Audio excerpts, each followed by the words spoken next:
सीधे आपको उज्जैन लिए चलते हैं, जहां सीएम डॉक्टर मोहन यादव जनता के बीच है और उन्हें संबोधित कर रहे हैं। कुशल शासक विक्रमादित्य ने अपने शासन की थाक और साख बनाई। हमारे यहाँ भगवान भुवन भास्कर की कृपा से भारतीय संस्कृति में सूर्यनारायण के आधार पर ये हमारी सृष्टि का संचालन होता है। उनके आशीर्वाद से हम सबको जीवन मिलता है और आधुनिक साइंस की दृष्टि से भी प्रकाश संश्लेषण की क्रिया से सारे जीवन, वनस्पति, सभी लोगों में चर अचर पूरे जगत में प्रकाश के साथ ऊर्जा और ऊर्जा के साथ हमारे पौष्टिकता और परमात्मा का आशीर्वाद प्राप्त होता है। और जल से जीवन की उत्पत्ति होती, जल से ही इस मृत्यु लोक पर हर प्रकार के जीवन की उत्पत्ति हुई। और ये साइंस की दृष्टि से भी छठ मैया का ये जो त्योहार है वाकई अद्भुत त्योहार है। और हमारी माता बहनों को तो दोनों हाथ जोड़ के प्रणाम करता हूँ। इनके कारण से हमारा परिवार, कुटुंब परंपरा, परिवार के अंदर की एकता, हमारी सबकी स्वस्थ और दीर्घायु होने के लिए माता बहनों का जो त्याग है, समर्पण है। हमारी संस्कृति तो वैसे भी मात्र सत्ता आधारित संस्कृति।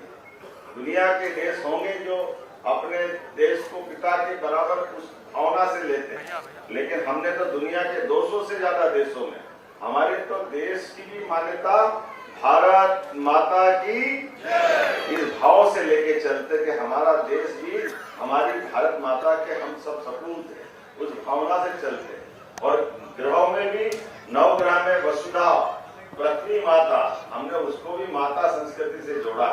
जैसे हम माता संस्कृति से जोड़ते हैं तो हमारा परस्पर लालित्य माँ और बेटे का जुड़ जाता है, एक दूसरे से आत्मीयता बन जाती है। और उस आत्मीयता को प्रकट करते हुए हम सब देखते हैं परिवार के अंदर माता बहनें सारे कष्ट, परेशानी, दुख सब अपने लिए झेल करके अपने घर के बच्चे से लेकर बूढ़ों तक, बुजुर्गों तक सबकी सेवा करते करते घर में उनको खाने को सबसे आखिरी में नंबर आए और कई बार तो पका करके हम सबको खिला करके हम भूल ही जाते हैं कभी अच्छी मिठाई बने।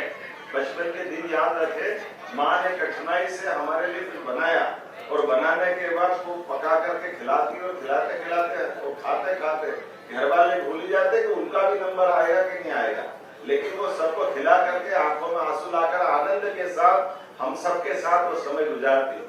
और माता बहनों की जिंदगी अपने ससुराल के पहले मायके में वो पूरा अपने एक एक भाई बहन से लेके माता पिता की सेवा करती। और जब ससुराल जाती है तो ससुराल में भी दूसरे माँ बाप मिलते हैं, पतिदेव की सेवा करते करते बच्चों के साथ समय गुजारते हुए वो क्षण क्षण प्रतिपल जिस ढंग से जीवन जी करके सबके मंगल की कामना करती। दुनिया में कोई ऐसा देश नहीं है, ना ऐसी संस्कृति जहाँ इतना प्रेम, इतनी अच्छी कुटुंब परंपरा है।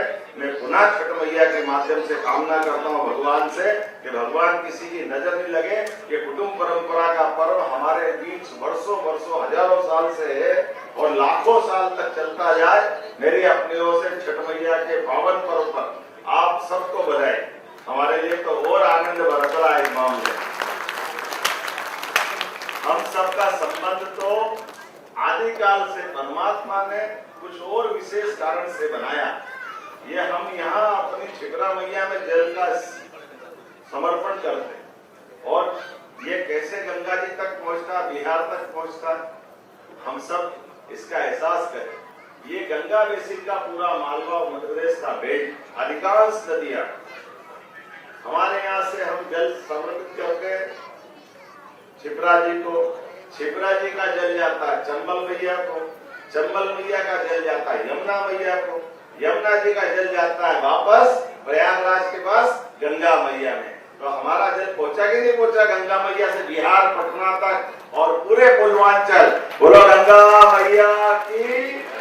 और इधर से गंगा मैया तक जमुना जी पहुंचाती और अमरकंटक से माँ नर्मदा के वहीं पे नदियों का मायका है मध्य प्रदेश। और नदियों का मायका का आनंद कैसे है, एक तरफ माँ नर्मदा की धारा खंभात की खाड़ी गुजरात के आगे तक जाती है और दूसरी तरफ सोन नदी भी नर्मदा जी की उद्गम के साथ अमरकंटक से निकली। और सोन नदी जब अपनी यात्रा मध्य प्रदेश से प्रारंभ करती है मध्य प्रदेश से होते हुए छत्तीसगढ़ से घूमती हुई उत्तर प्रदेश के कुछ हिस्सों से निकल